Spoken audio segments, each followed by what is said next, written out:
Hello guys, welcome back to my channel. Welcome to finance market.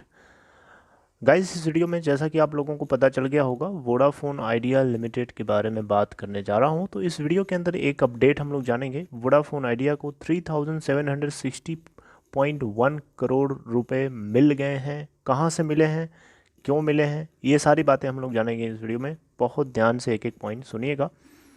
तो देखिए, अगर हम बात करें वोडाफोन आइडिया की, तो आपको पता है कि इंडस टावर के अंदर वोडाफोन आइडिया का 11.15% स्टेक था, आपको पता होगा। तो यहाँ पे बेसिकली बात ये हुई है कि वोडाफोन आइडिया जो है अपने 11.15% स्टेक को इंडस टावर और भारती इंफ्राटेल से बनी हुई एंटिटी को बेच दिया है। यानी इसको हम बोलेंगे कि वोडाफोन आइडिया ने अपने 11.15% स्टेक को डाइवेस्ट कर दिया। किसमें किया है? इंडस टावर और भारती इंफ्राटेल, ये दोनों अलग अलग टावर्स की कंपनी थी। भारती इंफ्राटेल आपको पता है कि एयरटेल की सब्सिडरी है, भारती एयरटेल की। तो Bharti Infratel and Indus tower दोनों का मर्जर होना था। तो मर्जर से बनी हुई एंटिटी में 11.15% स्टेक जो है वोडाफोन आइडिया ने अपना डाइवेस्ट कर लिया है, या फिर बेच करके 3760.1 करोड़ इनको कैश मिल चुके हैं।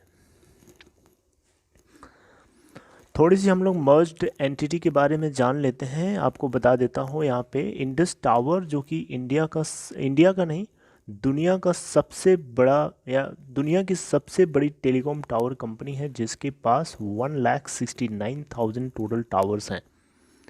इंडस टावर बेसिकली क्या है? ये मर्ज्ड एंटिटी का नाम होगा। मर्ज्ड एंटिटी का नाम भारती इंफ्राटेल नहीं होगा। मर्ज्ड एंटिटी का नाम होगा इंडस टावर, जो कि भारती एयरटेल की एक सब्सिडरी देखी जाएगी। तो 169,000 टावर से पूरे वर्ल्ड वाइड इसके सबसे ज़्यादा है, सबसे ज़्यादा टेलीकॉम टावर कंपनी है। और जो कि हेड करी जाएगी, या इसमें जो नेतृत्व होगा, जो लीडरशिप होगी, वो बिमल दयाल की होगी एज एमडी एंड सीईओ। और यहाँ पे एक जो बोर्ड होगा इंडस टावर का, जो मर्ज्ड एंटिटी होगी इंडस टावर, उसका जो एक नया बोर्ड होगा, उस बोर्ड में कौन कौन हो सकता है? जो बहुत लोग होंगे वैसे तो, लेकिन भारती एयरटेल के जो सीईओ हैं गोपाल वित्तल, इनको भी उसमें शामिल किया गया है। और वोडा आइडिया यानी अपने वोडाफोन आइडिया के एमडी रविंद्र टक्कर, इनको नॉन इंडिपेंडेंट डायरेक्टर के रूप में देखा जाएगा। किस में देखा जाएगा? जो मर्ज्ड एंटिटी बन के तैयार हुई है भारती इंफ्राटेल और इंडस टावर की, जिसका नया नाम है इंडस टावर। ठीक है, तो इंडस टावर का एक नया बोर्ड होगा, जिसमें रविंद्र टक्कर जी को नॉन इंडिपेंडेंट डायरेक्टर्स और भारती एयरटेल के सीईओ गोपाल वित्तल को एक नए मेंबर के रूप में देखा जा सकता है। और आपको बता देता हूँ, भारती इंफ्राटेल के जो चेयरमैन अखिल गुप्ता और इनके अलावा 6 और लोग थे, जिनको रिज़ाइन कर चुके हैं जो लोग इस बोर्ड से, यानी जो पुराना बोर्ड था इस टावर कंपनी का। और वोडा आइडिया ने 1.2 सेक्शन 1.2 क्लॉज पार्ट सी के स्कीम के अकॉर्डिंग अपने कैश को पाने के लिए इलेक्ट किया था, तो उसको उसके कैश मिल चुके हैं। सेपरेट स्टेटमेंट में यहाँ पे वोडा आइडिया ने क्या कहा कि out of consideration received from Infratel, यानी जो भी इनको अमाउंट मिला है इंफ्राटेल की तरफ से, उसमें से 2400 करोड़ का प्री पेमेंट कर चुके हैं, ये कर दिया है इन्होंने। 2400 यानी 2400 करोड़ रुपए का प्री पेमेंट कर दिया है। और इनका कहना है कि that would be adjusted in line with terms of agreement, यानी जो टर्म्स ऑफ एग्रीमेंट होंगे उसके अकॉर्डिंग आगे उसको एडजस्ट कर लिया जाएगा। वोडाफोन आइडिया ने पहले कहा था एक बार कि जो प्री पेमेंट सम होगा, that would be adjusted to the extent of 50% of all undisputed and dues amount payable by the teleco to the merged towers entity. Post closing, and Voda Idea would be required to pay only the balance 50% of the undisputed dues. यानी ये 50% तक जो है undisputed ड्यूज़ को पे करने के लिए पहले से एडजस्टेड अमाउंट प्री पेड कर चुके हैं।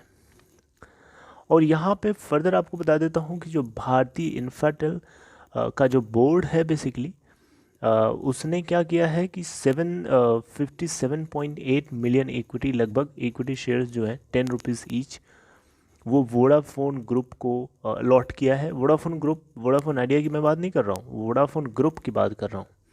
और इसके अलावा 87.5 मिलियन इक्विटी शेयर्स, लगभग मैं बता रहा हूँ क्योंकि मैं मिलियंस में बता रहा हूँ, 10 रुपीज़ ईच, इन्होंने P5 Asia holding investment limited को इन्होंने अलॉट किया है। करस्पॉन्डिंगली अगर हम इनकी इक्विटी शेयर्स की बात करें परसेंटेज में, तो 28.12% स्टेक है आपका वोडाफोन ग्रुप के पास, और 3.25% स्टेक जो है P5 Asia holding investment limited के पास है। ओके। और यहाँ पे अगर हम देखें तो प्रमोटर जो है, promoters of the merged entity Bharti Airtel and Vodafone groups, stake holding जो टोटल होगी यहाँ पे भारती एयरटेल का जो ग्रुप जो होल्डिंग होगी वो 36.7%, वहीं अगर वोडाफोन ग्रुप की अभी मैंने बताया आपको 28.12%, वहीं 3.25% जो होगी वो प्रोविडेंस के लिए होगी। और यहाँ पे प्राइवेट इक्विटी फंड KKR है, Canada pension plan investment board है ना। इसके अलावा 35.2% जो है पब्लिक शेयर होल्डिंग होगी इसमें मर्ज्ड एंटिटी में, यानी इंडस टावर। मैं मर्ज्ड एंटिटी को इंडस टावर बोल देता हूँ क्योंकि आपको बताना होना चाहिए दोनों जो मर्ज होने के बाद जो टावर कंपनी बनी है उसका नाम इंडस टावर है। अब भारती एयरटेल की एक सब्सिडरी देखी जाएगी जिसमें भारती एयरटेल का 36.7% स्टेक, वोडाफोन ग्रुप का 28.12%, और वहीं अगर हम पब्लिक शेयर होल्डिंग की बात करें तो 35.2%, और वहीं अगर हम CPPIB की बात करें यानी Canada pension plan investment board, तो उसके लिए उसका KKR का कनाडा, इसके अलावा प्राइवेट इक्विटी फंड, इन सब का मिला करके 7.1% के आसपास का है। तो हालांकि अगर हम बात करें भारतीय इंफ्राटेल के शेयर्स की तो उसके अंदर आज हम लोगों को थोड़ी सी गिरावट देखने को मिली, डाउन क्लोज हुआ है 185.60 पे।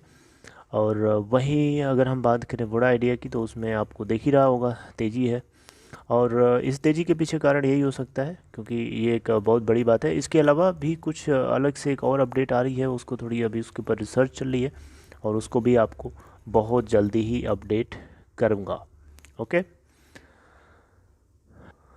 so this is all about this video. I hope you liked it, I hope you liked this analysis, and I hope you liked this information. If you liked it, please give a thumbs up to this video, and if you are new to finance market, make sure to hit the subscribe button and also make sure to press the bell icon to get notifications.